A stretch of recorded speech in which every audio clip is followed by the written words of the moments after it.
इतिहास का सब तो खतरनाक नेता जिस तो कंबदी सी पूरी दुनिया, अडोल्फ हिटलर, जिसने दूजे विश्व युद्ध की रखी सी नींह।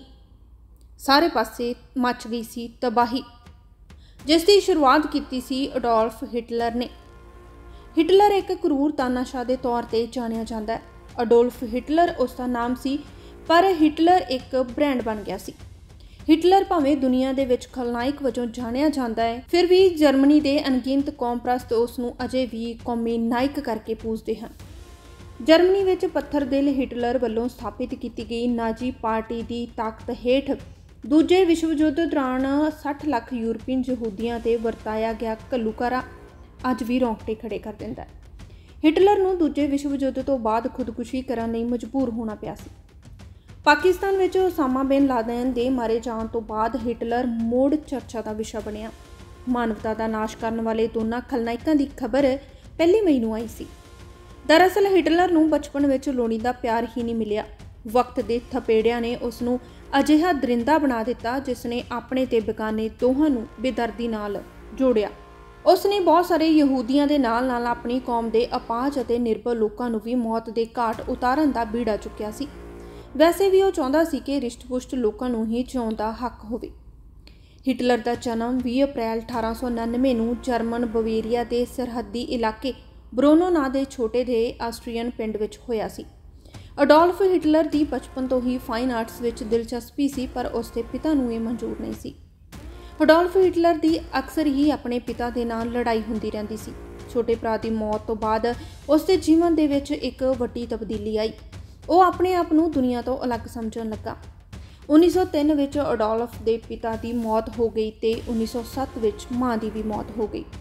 उस तो बाद उसने मजदूरी भी की ते ना ही उसके कोल रहन लई घर सी।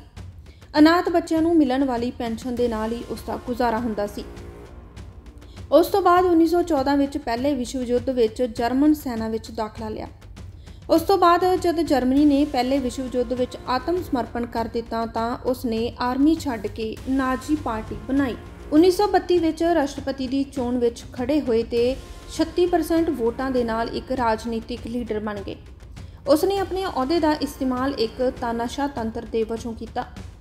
अडोल्फ हिटलर ने 1940 च नार्वे, फ्रांस, बेल्जियम, नीदरलैंड ते डेनमार्क अपने कब्जे विच कर लए।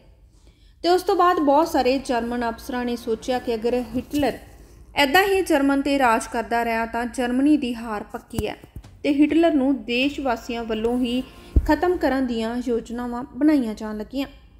इस तो बाद हिटलर ने 29 अप्रैल 1945 नूं अपनी दोस्त ईवा ब्रोन नाल एक बंकर दे विच विआह कर लिया।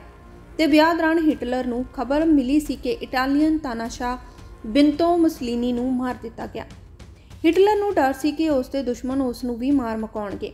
इस डर के कारण हिटलर अते ब्रो ने अपने विआह तो एक दिन बाद आत्म हत्या कर लई सी, क्योंकि दूजे विश्व युद्ध विच अपनी हार नूं उन्हां ने प्रतੱਖ महसूस किया सी। ਇਹ ਤਾਂ ਸੀ हिटलर की कहानी ते कुछ अजिहियां गल्लां हिटलर नाल जुड़ियां सन जिन्हां दी असीं कल्पना भी नहीं कर सकते। कल्पना करो कि लजीज खाने के नाल भरी एक मेज़ है तो उसके नेड़े कई नौजवान औरतां बैठियां। उन्हां नूं काफ़ी तेज भुख भी लगी हुई है, पर उस भोजन नाल उन्हां दी मौत भी हो सकती है, पर उन्हां नूं सब कुछ खाना पैंदा है। ये दौर दूजे विश्व युद्ध का सी जदों 15 औरतां नूं जान खतरे विच पा के तानाशाह अडोल्फ हिटलर की जान नूं बचाउण दा काम सौंपिया गया सी। ये औरतां हिटलर लई तैयार किए खाने नूं चखदियां सन तां जो ये पता लग सके कि खाने दे विच जहर है जां नहीं। पर हैरानी की गल है कि 2012 तो पहला इस बारे कोई भी नहीं जानता सी। ये भेद उदों खुलिया जदों मार्गॉफ वोक नाम की औरत ने 70 साल बाद चुप्पी तोड़न का फैसला किया। उसने दसिया कि वह हिटलर की टीम विच जो भोजन चखण का काम करती सी उन्हां नूं टेस्टर भी कहा जाता सी। यह भी कहा जाता है कि हिटलर ने एक बुचड़खाना देखने तो बाद मांस खाना छड्ड दिता सी। हिटलर अपनी स्वै जीवनी दे विच लिखदा है कि हरेक बंदा पौड़ी के हेठले टंबे तो ही उपर चढ़ सकता है, ना कि इको छलांग दे विच। इस दे उल्ट हिटलर ने अपने जीवन विच अनगिनत झड़प्पे देखे। वो वार वार कहता है कि इतिहास हमेशा जेतुआं दा लिखिया जाता है, पर इस गल तो अनजान सी कि खलनायकां दे जिक्र बगैर इतिहास अधूरा हुंदा है। नायक शहीदी दिंदे हैं जदों कि खलनायक खुदकुशियां वर्गे कदम चुकण लई मजबूर हुंदे हैं। ਅਜਿਹੀਆਂ ਹੋਰ ਅਪਡੇਟਸ ਤੁਹਾਨੂੰ ਦਿੰਦੇ ਰਵਾਂਗੇ। ਤੁਸੀਂ ਜੁੜੇ ਰਹੋ ਵੌਇਸ ਆਫ ਪੰਜਾਬ ਟੀਵੀ ਦੇ ਨਾਲ।